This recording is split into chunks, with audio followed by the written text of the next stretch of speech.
এইখিনি ৰাতিপুৱাৰে মাৰি থোৱা আটা আছিলে আৰু ইয়াৰ পৰা মই আজি এটা নতুন ইউনিক ৰেচিপি বনাব লৈছোঁ। আহকচোন পলম নকৰি ৰেচিপিটো আৰম্ভ কৰোঁ। আটাৰ লাড্ডুটো প্ৰথমতে মই এনেকৈ বেলি ল'ম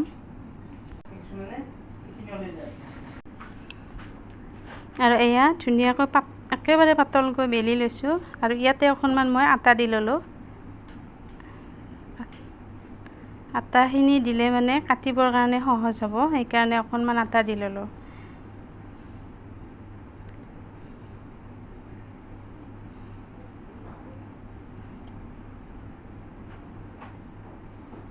আৰু দুয়োফালে এনেকৈ আটা ছটিয়াই দিছোঁ যাতে খুব ধুনীয়াকৈ কটা যায়।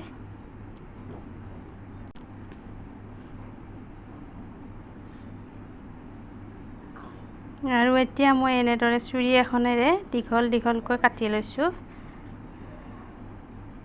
আৰু কি বনাম ধৰিব পাৰিছেনে? এইখিনি মই ঘৰতে প্ৰস্তুত কৰা মেগী বা চাওমিনো বনাব পাৰে বা মেগীও বনাব পাৰে।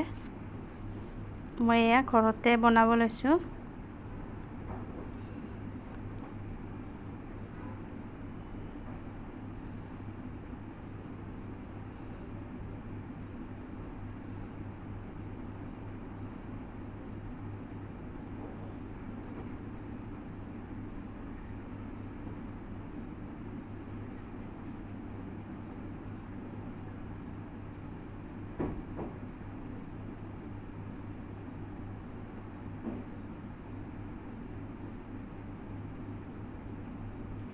আৰু ৰাতিপুৱাৰে যদি মাৰি থোৱা অকণমান আটা ৰৈ যায় তেতিয়াহ'লে কি বনাম কি নবনাম এনেকুৱা লাগে বা আকৌ আটা মাৰিবলৈ ইচ্ছা নাযায়।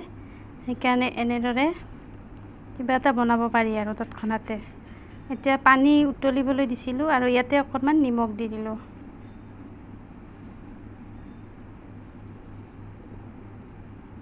অকণমান মিঠাতেল দিলোঁ ইয়াতে। আৰু তেলখিনি কিয় দিছোঁ জানেনে? এই যে মেগীখিনি বনাব লৈছোঁ যাতে এইটোৰ গাত সেইটো লাগি নধৰে, সেইকাৰণে তেলখিনি দিয়া যায়।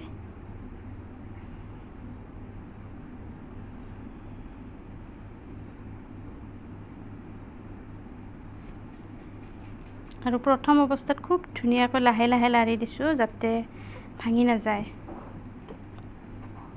আৰু এইফালে মই কণী এটা এনেদৰে ভাঙি লৈছোঁ।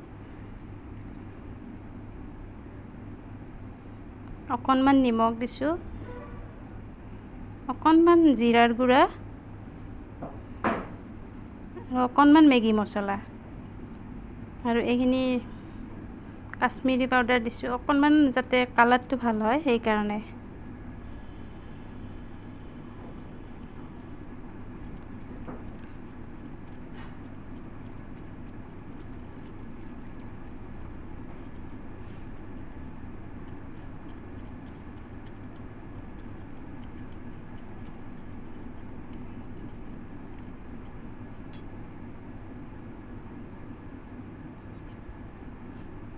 আৰু এইফালে মোৰ মেগীখিনি সিজোৱা হৈছে ইতিমধ্যে।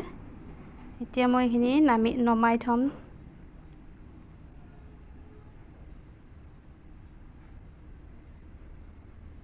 আৰু এয়া মই খৰাহি এটাত নমাই লৈছোঁ আৰু এইখিনিতে মই পানী দি কেনে ধুই ল'ম যাতে আঠা আঠা ভাৱটো নাথাকে, একেবাৰে শুকান শুকান হৈ যায়। আৰু এইখিনি মই ধুনীয়াকৈ ধুই ল'লোঁ এতিয়া।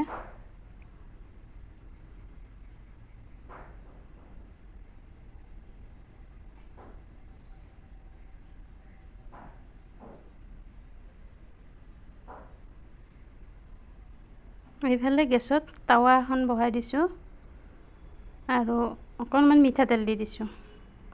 এইখিনি মই মিঠাতেলতে বনাম।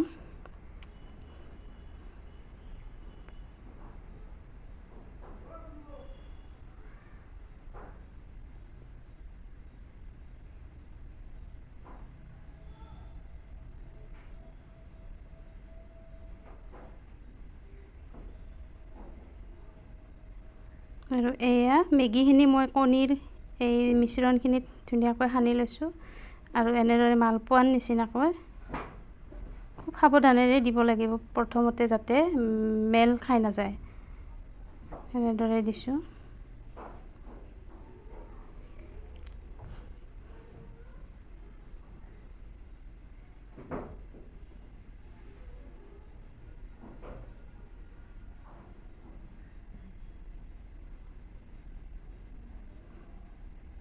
আৰু গেছটো একেবাৰে ল' ফ্লেমত দিয়াই আছে যাতে এইখিনি ধুনীয়াকৈ ভিতৰখন সিজি যায় আৰু খুব ধুনীয়া হয় আৰু এয়া মোৰ হৈয়ে গ'ল মেগী বা মালপোৱা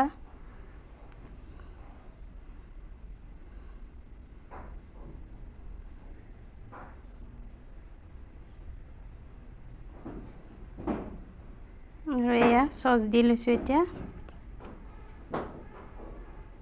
খুব এটা সোৱাদ লগা আৰু কম খৰচত